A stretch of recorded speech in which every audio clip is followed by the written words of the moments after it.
स्वागत है आप सभी लोगों को मेरे YouTube चैनल का नाम पैशन ऑफ क्रिकेट और मैं हूं आपको दोस्त रोहित धर्मेंद्र। दोस्तों बात करने वाले हैं इंडिया वर्सेस बांग्लादेश के मैच के बारे में जो इस वर्ल्ड कप खेला गया और एक खास चीज जो आप लोगों को बताने वाला हूं और उसके लिए आपको वीडियो तो पूरा देखना होगा। चैनल पर नए तो चैनल सब्सक्राइब करना आपको ना भूले और सबसे पहले वीडियो शुरू करते हैं दोस्तों बिना किसी देरी के। India versus Bangladesh, I think Indian team back to back 3 match जीत चुकी है। चौथा मैच बांग्लादेश से। आई थिंक समवेयर जो बेसिक चीज ये थी कि शाकिब हसन इस मैच में नहीं खेल रहे थे और टीम की कमान संटो के हाथ में थी, नजमुल हसन संटो के हाथ में। और ये आई थिंक एक बड़ा मूव बांग्लादेशी मैनेजमेंट की तरफ से था कि मुशफिकुर रहीम के होते हुए, लिटन दास होते हुए और संटो की टीम की कमान होते हुए। I think Shanto is playing in this team as a vice captain may be, I think. लेकिन जो शुरुआत रही, बांग्लादेश ने टॉस जीत के पहले बल्लेबाजी करने का फैसला किया और आई थिंक तंजीम हसन, इस खिलाड़ी को गौर कीजिएगा, एशिया कप से ये खेल रहे हैं और रेगुलर मैं इनको वॉच कर रहा हूँ। कहीं ना कहीं ये 10 से 15 रन के बीच में इनकी विकेट निकल गई, लेकिन जिस तरीके से कल इन्होंने अपनी पारी खेली है, जिस तरीके से अपनी परफॉर्मेंस दी है और 43 गेंदों पे इन्होंने 51 का स्कोर किया, दैट वाज क्वाइट नाइस। एक एज अ ओपनर आप अपने करियर की शुरुआत कर रहे हैं और सबसे बड़ी बात है आपने वर्ल्ड बेस्ट बॉलिंग अटैक के सामने आपने अपना परफॉर्मेंस दिया। इसमें बुमराह, हार्दिक, कुलदीप जब मौसम ठंडा होगा, मुकाबला गर्मा गर्म होगा। भारत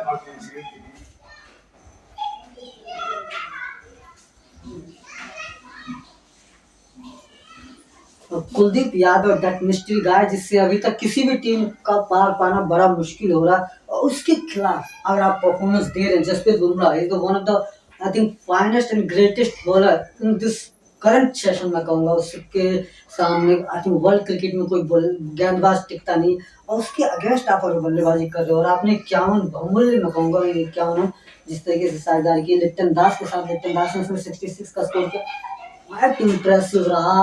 और बांग्लादेश की ओपनिंग पार्टनरशिप बड़ी अच्छी रही, 100+ का स्कोर किया।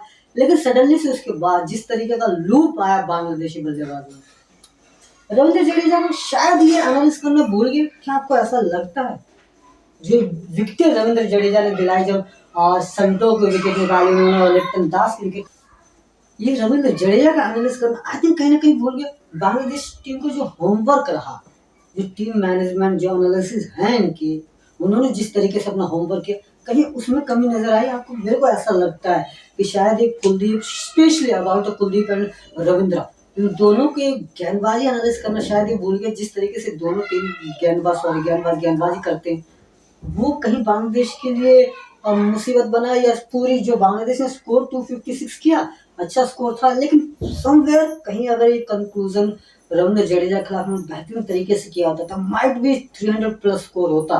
क्योंकि स्कोर बोर्ड है काफी अच्छा, लेकिन उसमें सिर्फ अपर साइड के 2 बल्लेबाज और एक महमूदुल्लाह, जिस तरीके से उन्होंने बल्लेबाजी की है। मुशफिकुर रहीम के बारे में ऑल टाइम ग्रेट्स मैं कहूँगा। लेकिन मिडिल ऑर्डर जिस तरीके से क्रैश हुआ, चाहे आपका वो संटो रहे, चाहे मोहम्मद हुसैन रहे, देन आफ्टर नईम अहमद जो 14 रन ना, लेकिन इन दोनों खिलाड़ियों के अलावा पार्टनरशिप में एक संत बड़ी बात, दोनों विकेट निकल गए, बैक टू बैक विकेट निकले और वहां पर भारतीय टीम को एक मजबूत स्थिति मिली कवर अप करने के लिए, अपनी गेंदबाजी को दोबारा से रिस्टार्ट करने के लिए। कि जिस तरीके से शुरुआत थी वहां कहीं ना कहीं भारतीय टीम की गेंदबाजी चरमरा गई थी। मैं शब्द यूज कर रहा हूँ, चरमरा गई थी, बिकॉज क्योंकि अगर आपने टोटल जो पहली विकेट का नुकसान हुआ नियर बाय 110 के आसपास, वो कहीं ना कहीं ये दर्शाता है कि 93 में पहली विकेट गिरी, वो कहीं ना कहीं दर्शाता है कि ओपनिंग होमवर्क बढ़िया था बांग्लादेश का, लेकिन मिडिल ऑर्डर फेस जो था, जहां उन्हें बिल्कुल अपना को, जहां स्पिन अटैक भारतीय टीम का इंट्रोड्यूस होता है, उस जगह शायद वो अपना होमवर्क करने में चूक गए। स्कोर बेहतरीन होते हुए भी वो उतना काफी नहीं रहा। भारतीय टीम की जो बल्लेबाजी है उसके अगेंस्ट अगर मैं कहूँगा ये स्कोर नाकाफी था और 256 भारतीय टीम ने पुल बैक किया वापस से।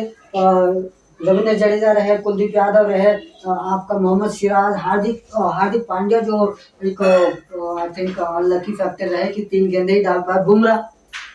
और एक बड़ा जो इस पूरे मैच में जो सबसे बड़ी बात थी, जो हम सब जानना चाहते थे और शायद वो आप सबने देखा भी होगा, हार्दिक पांड्या 3 गेंदें करने के बाद उनके पैर में थोड़ी सी खिंचाव आया, जिसकी वजह से उन्हें वापस जाना पड़ा और उनका ओवर पूरा करने के लिए द कोहली द किंग उसको इंट्रोड्यूस किया गया। आप देखिए, मैं यहाँ अगर कहना चाहूंगा कि हर कोई, कल जब मैंने मैच देखा था तो उस समय हर कोई यही चर्चा कर रहा था कि क्या विराट ने खुद वो 3 गेंदें डालने के लिए कहा रोहित से कि मैं डालूँगा, या रोहित ने उनको कहा कि आप ये इस हार्दिक ओवर पूरा कीजिए। लेकिन शायद मैंने कहीं न कहीं उस बारीक से लम्हे को मैंने पकड़ने की कोशिश की है। जब हार्दिक मैदान से बाहर जा रहे थे, वहाँ रोहित और विराट खड़े थे, सडनली से बुमराह आते हैं और वो ये एक गेस्चर इशारा सा करते हैं कि विराट को ये गेंद सौंपी जाए। और आपने अगर ये रिव्यू देखे मैच पूरा देखते हैं, कहीं न कहीं आपको मिल जाएगा यूट्यूब पे वहाँ देखने के लिए, तो आप इस चीज़ को देख पाएँगे कि बुमराह वो शख्स है जिन्होंने विराट को कहा कि आप ये 3 गेंदों को आप कंप्लीट कीजिए। और बड़ा अच्छा रहा विराट की जो गेंदबाज़ी, अमूमन हमने कभी शायद ही देखी हो, लेकिन जिस तरीके से गेंद डालते, गेंद उनकी लहरा रही, 3 गेंद और 2 रन, अच्छा था और एंटरटेनमेंट रहा। बहरहाल ये तो रही एक एंटरटेनमेंट की बात, लेकिन जिस तरीके से भारतीय टीम का परफॉर्मेंस रहा गेंदबाजी में, मोहम्मद सिराज आपको थोड़े से ना अप एंड डाउन फैक्टर हो रहे थे, वो उनका परफॉर्मेंस निकल के बाहर नहीं आ रहा था। फिर 4 मैचें हो चुकी थी, लेकिन पूरा चार्म या तो बुमराह या कुलदीप या जडेजा के हाथों में चला जाता, चाहे वो ऑस्ट्रेलिया के अगेंस्ट था, चाहे इससे पहले बुमराह ने समवेयर पाकिस्तान के खिलाफ जिस तरीके से गेंदबाजी की थी, तो वो कहीं न कहीं सिराज अपने आप को फिट नहीं कर पाए थे उस रोल के लिए। और ये चिंताजनक विषय है, क्योंकि अगर आप परफॉर्मेंस दे रहे हो, तो हर किसी को उम्मीद होती है कि बैक टू बैक परफॉर्मेंस आए जाती है। तो बेंच स्टैंड पे मोहम्मद सामी है और आपको ये हमेशा ध्यान रखना पड़ेगा कि एक तो आप बुमराह नहीं हैं, आप सिराज हैं, कितने बेहतर करेंगे। तो मोहम्मद शामी जो ऑल टाइम ग्रेट है, उसे मौका मिलते ही वो अपनी तरफ से भरपूर प्रयास करते हैं और रिजल्ट निकालते हैं। तो अच्छा रहा कि आई थिंक सिराज ने 2 विकेट निकाली। पर एक बात मैं कहना चाहूँगा, अगर हार्दिक, जो कल उनका एक स्कैन हुआ जिसमें कुछ भी मतलब इंजरी नहीं नज़र आ रही है, हो सकता है कि मसल्स पुल हो गए हों या उसमें थोड़ी सूजन आ गई हो एंकल में, और फिट लग रहा है, लेकिन जो संडे को न्यूजीलैंड के खिलाफ मैच होने वाला है, ये सब क्यूरियोसिटी है हम सब की, मैनेजमेंट की और सारी क्रिकेट जगत की, कि हार्दिक को रिप्लेस अश्विन कर रहे हैं Shami. According to the pitch जहाँ मैच खेला जाने वाला है उसके लिहाज से, तो आई थिंक मैं तो और न्यूजीलैंड के खिलाफ मेरी अपनी राय ये रहेगी कि अश्विन को अगर मौका दिया जाए ज़्यादा बेटर, क्योंकि Ashwin with the bat performance कर सकते हैं, Ashwin with the ball superb है। न्यूजीलैंड के खिलाफ उनकी आंकड़े अच्छे दर्शाते हैं, और पास्ट जैसा भी रहा, अश्विन हमेशा से एक नया कुछ लेके आते हैं अपने हर एक मैच में, और वो बड़ा दिलचस्प रहेगा। लेकिन भारतीय टीम को उस दिन 3 स्पिनर से जाना चाहिए। बहरहाल ये टीम मैनेजमेंट इस चीज़ का फैसला करेगी, लेकिन जिस तरीके की बल्लेबाजी बांग्लादेश ने 256 का स्कोर, उसके बाद से भारतीय टीम की जो शुरुआत रही, रोहित शर्मा पहला मैच आपको याद होगा ऑस्ट्रेलिया के खिलाफ, और जोश हेजलवुड की गेंद पर 0 को स्कोर किया था, और उसके बाद से इस खिलाड़ी ने पीछे नहीं देखा, एक शतक, एक अर्धशतक, और कल भी 48 के स्कोर पे समवेयर वो आउट हुए। और वो बात चल रही थी कि भाई बाउंसर्स को कैसे डक करना है। रोहित का ये कहना है कि भाई मैं ऐसे ही खेलता हूँ, मैं हुक शॉट ज़्यादा प्रोड्यूस करता हूँ और वो मुझे बहुत अच्छा लगता है। और रोहित की बल्लेबाजी में हमने देखा भी है कि बाउंसर को डक नहीं करते, वो उसे खेलने जाते हैं। और ये बेस्ट मैं कहूँगा रणनीति है किसी बाउंसर्स के खिलाफ, किसी भी बाउंसर गेंद के खिलाफ। आप उसे लीव जब भी करिए जब उसमें हरकत हो रही है, जब वो बिल्कुल या तो चिन म्यूजिक करते हुए निकल रही हो, या उस एरिया से, उस शॉर्ट ऑफ वुडलैंड से उठ रही हो जहाँ से उसे कवर अप करना बड़ा मुश्किल हो जाता है, उस एरिया से आप उसे थोड़ा सा रिस्पेक्ट दे सकते हैं। अदरवाइज वो शॉट है आपको निमंत्रण दे रही है कि भाई आप खेलिए, आप 101% उसे खेलिए। चिन म्यूजिक वाली गेंदों में जो नियर बाय समय उस जगह से होती है जहाँ से आपको क्रैम्प करने की पोजीशन पे रहती है, वहाँ वो गेंदें आप थर्मन पे स्टीयर भी कर सकते हैं। इस तरीके के लिए कुछ गेंदें जरूर बनी होती है, लेकिन वो समय के हिसाब से, खिलाड़ी के हिसाब से एडजस्ट की जाती है। Virat Kohli 49, 100, I think near about 279, I think 280 के आसपास मैचेस, 60 से 80 के मैच, 260 से 80 मैचों में ही 49 शतक, एक शतक दूर भगवान से। ये कहीं स्लोगन था कि एक शतक दूर भगवान से, real I think according to the stats ये वाकई में सच है। लेकिन बहुत से लोग इस चीज पे मंत्रणा कर रहे हैं कि विराट ने जो पाया, विराट ने जो किया, I think much better than Sachin. How it is possible, संभव कैसे है ये?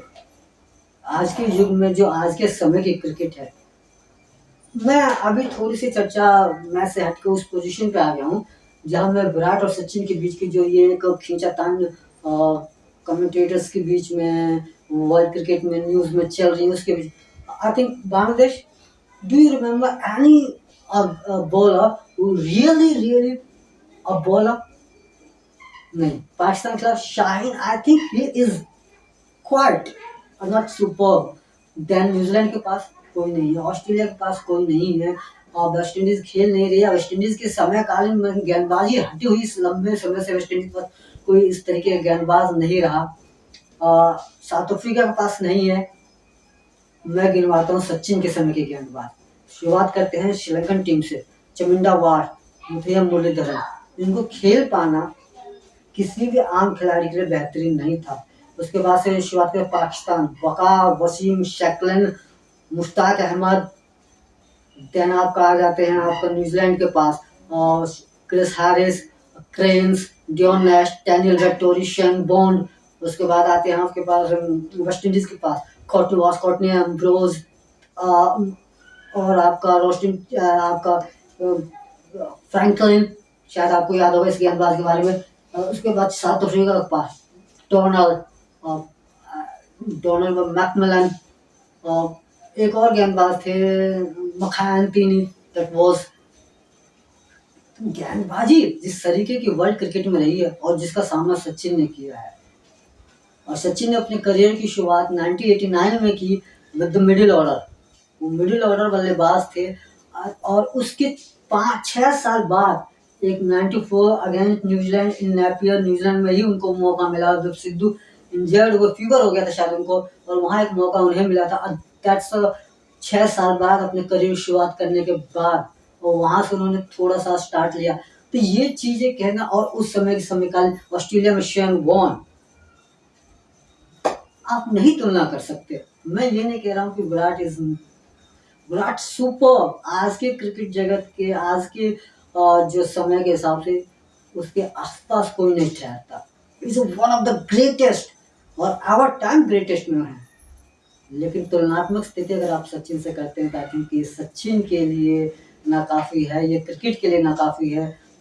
सचिन जिसने वो समय देखा है ना, जिसने क्रिकेट, असली क्रिकेट खेला है, हम रियल द रियल क्रिकेट, जिसकी हम कल्पना नहीं कर सकते। आज 300 चेज करना बहुत ईजी है। जिस समय मैं वीडियो बना रहा हूँ, इंग्लैंड वेस्ट इंडीज, पाकिस्तान और ऑस्ट्रेलिया का मैच चल रहा है, और ऑस्ट्रेलिया ने 370 के आसपास का स्कोर कर लिया है, और तकरीबन 7 विकेट गिरी है उनकी।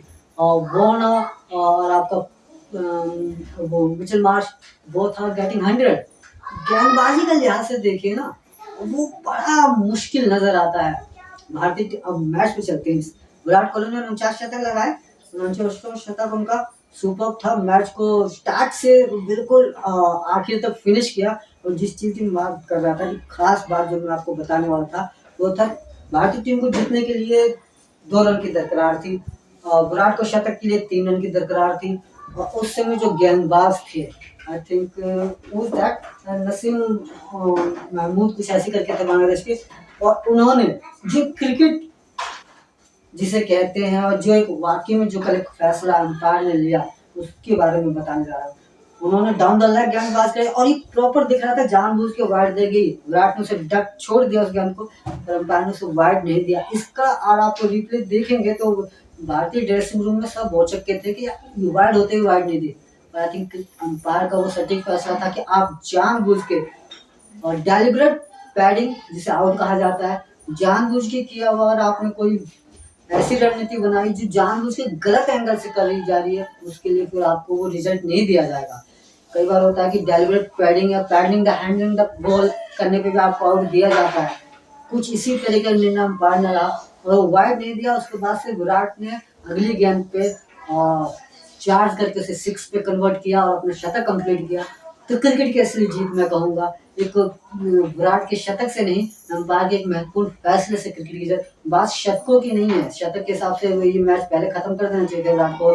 तो अकॉर्डिंग टू अगर मैच देखा जाए रन रेट के लिए, कि भारतीय टीम अगर इसे 2 और 3 ओवर पहले खत्म करती तो शायद वो रन रेट में टॉप ऑर्डर पे होती न्यूजीलैंड से, लेकिन जब आपने मेहनत की, मेरा हमेशा से यही मानना है कि मैंने सारी मेहनत जब कर ली है तो उसके बाद थोड़ा सा उस पूरे समय में से मैं थोड़ा 2 पल अपने लिए चुराऊं, थोड़ा 2 पल के लिए अपने लिए खेलूं, उसमें कोई हर्ज नहीं है। और विराट ने वही किया। पर सुपर्ब था एम्पायर का वो डिसीजन, जिसने विराट की मदद की, जिसने क्रिकेट की खेल भावना को जीवंत रखा और सामने से गेंदबाज को ये निर्देश भी दिया कि आप जानबूझ के वो काम नहीं कर सकते। आपको मैं एक और खास बात बताने वाला हूँ, और मैंने भी इसे पढ़ा है, और मेरे जितने व्यूवर्स होंगे वो सब इसे शायद किसी ने तो पढ़ा भी नहीं होगा। सर डोनाल्ड ब्रैडमैन अपने लास्ट मैच में 4 रन होने चाहिए थे 100 के एवरेज के लिए, 99.96 की एवरेज थी उनकी। वो फर्स्ट बॉल पे बोल्ड हो जाते हैं, सुपर। और उसके कई साल बाद जब ये जो रन रेट, जिसकी एवरेज और रन रेट की जब वो ये काउंटिंग शीट शुरू होती है कि मायने रखती है, तो उस गेंदबाज का खुद का कहना था कि अगर मुझे ऐसा पता होता तो शायद मैं वो 4 रन सर डोनाल्ड ब्रैडमैन को बनाने देता। ये क्रिकेट भावना है और ये जीवंत होनी चाहिए। पर फिर भी मैं कहूँगा, हार जीत से ऊपर कुछ नहीं है। आप हर एक रणनीति, मैं यहाँ उस बॉलर को भी गलत नहीं अपना रहा हूँ, और मैं उसकी जगह होता तो शायद वो लेफ्ट साइड की 5-6-3 की फील्ड लेके मैं गेंदबाजी कराता। मैं मजबूर करता कि आप या तो उसे शॉट, मेरे फील्डिंग जो मैंने फील्ड सेट की है उसके हिसाब से खेलिए, अदरवाइज आप सिंगल लेके नॉन स्टॉप पे चले जाइए और मैच फिनिश कर दिए। मैं आपको इतनी आसानी से शतक नहीं बनाने देता, लेकिन उसमें पूरे नियम और कायदे कानून के साथ आपको खेलना पड़ता। गेंद मिस करते तो आपके विकेट जाते। क्रिकेट इसी भावना से खेलनी चाहिए। वो गेंदबाज गलत नहीं था, लेकिन जो डिसीजन अंपायर ने दिया दैट वाज सुपर। इस मैच में शुभमन गिल जब से फीवर के बाद से वापस आए हैं, बेहतरीन खेल रहे हैं। और न्यूजीलैंड के खिलाफ इनकी दावेदारी पक्की, मतलब दावेदारी पक्की से मेरा मतलब मैं ये कहना चाह रहा हूँ कि माइट बी समवेयर न्यूजीलैंड के खिलाफ ये खिलाड़ी एक बड़ी भूमिका निभा सकता है। और उसके साथ साथ आई थिंक लोकेश और श्रेयस अय्यर, ये 2 खिलाड़ी भी जो एक महत्वपूर्ण भूमिका निभाते हुए नजर आएंगे न्यूजीलैंड के मैच में। देखना बड़ा दिलचस्प होगा कि विराट कोहली अपने फॉर्म को बरकरार रख पाएंगे, क्या रोहित शर्मा उसी अंदाज से मैच में वो जो उनका एक बेधड़कपना शुरू हुआ है, जो पहले मैच के बाद से जिस तरीके से फ्री खेल रहे हैं, फ्री हैंड खेल रहे हैं और रिलैक्स हैं, कोई बॉर्डर नहीं ले रहे हैं और टीम के लिए अच्छा चल रहा है, क्या वही रणनीति और उसी पेस से वो अपनी बल्लेबाजी को आगे बढ़ा पाएंगे। बहुत कुछ है इस वर्ल्ड कप में, अब बहुत कुछ घटित हो रहा है, कुछ अंदाज से परे, कुछ सोच से परे, लेकिन क्रिकेट अच्छा चल रहा था। दोस्तों, मेरे द्वारा किया गया विश्लेषण आप लोग कैसा लगा जरूर कमेंट करके बताइएगा। कमेंट करने के लिए कमेंट सेक्शन है, सोशल साइट पे भी जा सकते हैं, जिसका लिंक आपको वीडियो पे चलते हुए दिखाई देंगे। खुश रहिए, सुरक्षित रहिए, अपने और अपने परिवार का ध्यान रखिए। Thank you so much.